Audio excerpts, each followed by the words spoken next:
Lord spoke to Moses in the plains of Moab by the Jordan at Jericho, saying, Command the people of Israel to give to the Levites some of the inheritance of their possession as cities for themselves, for them to dwell in.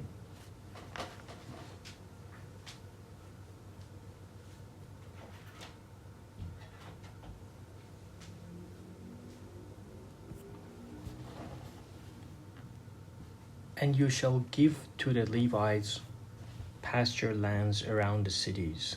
The cities shall be theirs to dwell in, and their pasture lands shall be for their cattle and for their livestock and for all their beasts.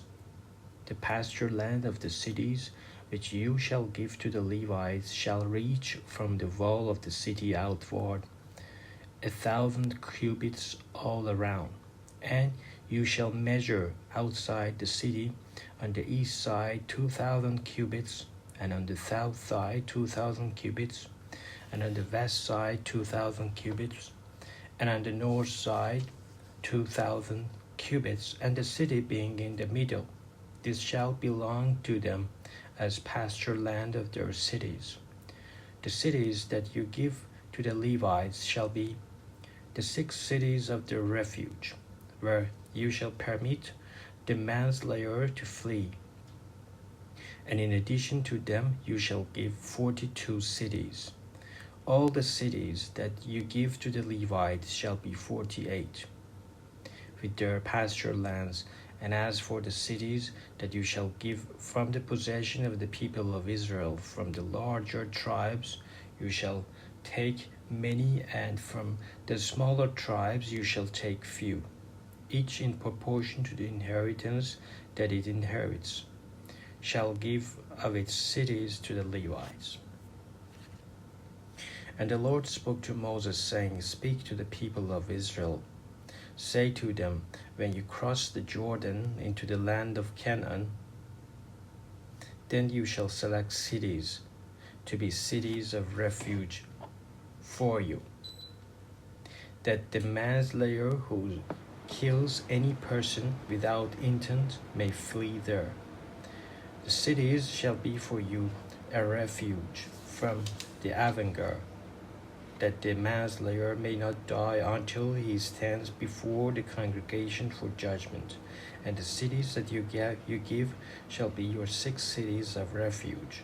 You shall give 3 cities beyond the Jordan, and 3 cities in the land of Canaan to be cities of refuge.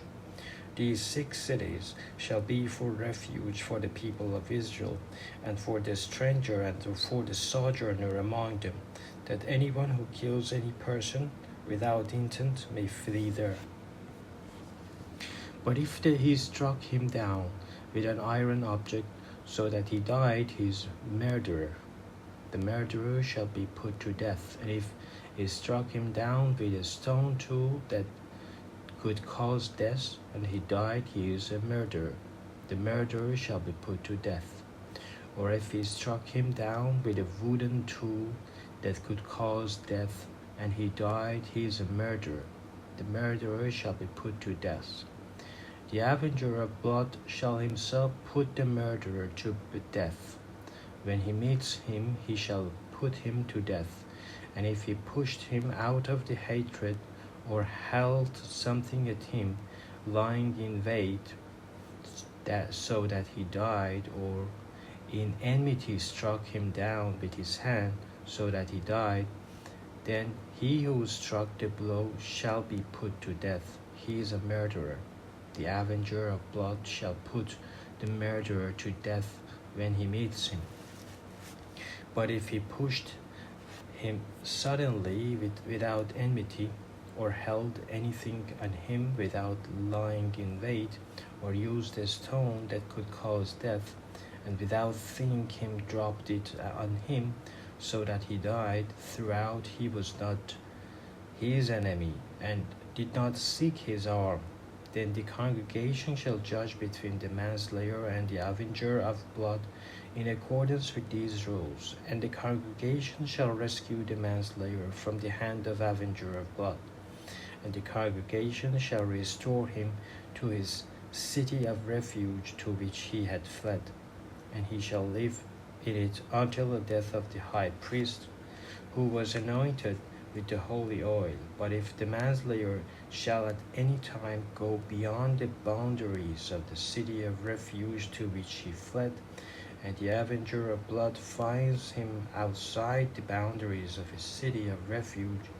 and the avenger of blood kills the manslayer, he shall not be guilty of blood, for he must remain in his city of refuge until the death of the high priest.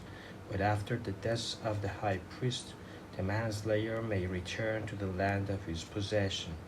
And these things shall be for a statute and rule for you throughout your generations in all your dwelling places.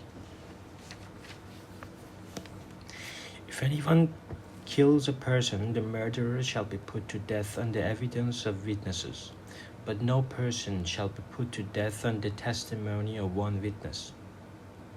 Moreover, you shall accept no ransom for the life of a murderer who is guilty of death, but he shall be put to death.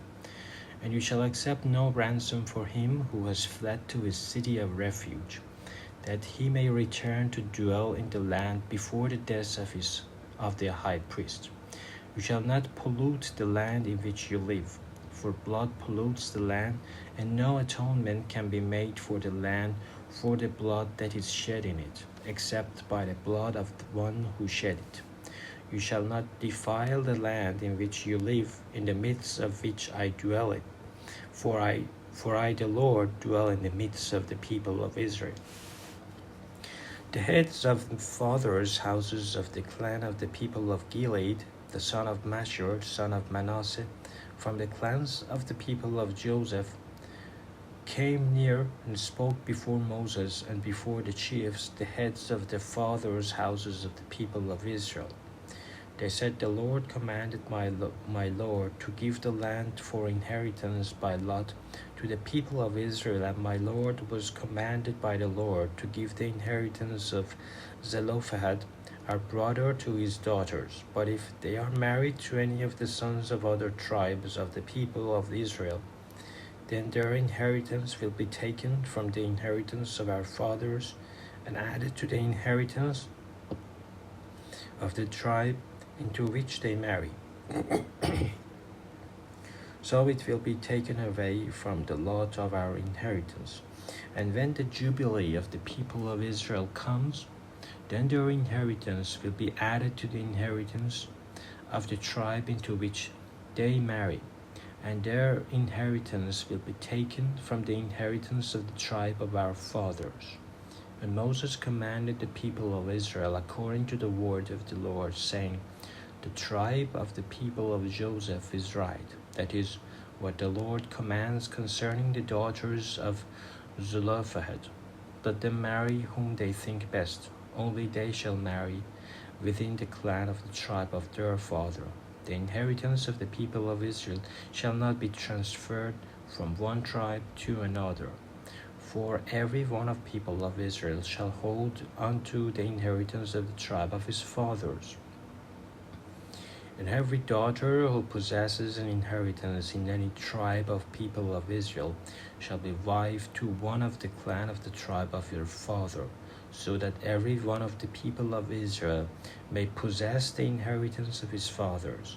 So no inheritance shall be transferred from one tribe to another. For each of the tribes of the people of Israel shall hold on to its own inheritance. The daughters of Zelophehad did as the Lord commanded Moses. For Mahlah, Tirzah, Hoglah, Milcah, and Noah, the daughters of Zelophehad, were married to the sons of their father's brothers. They were married into the clans of the people of Manasseh, the son of Joseph, and their inheritance remained in the tribe of their father's clans. These are commandments and the rules that the Lord commanded through Moses to the people of Israel in the plains of Moab by the Jordan at Jericho.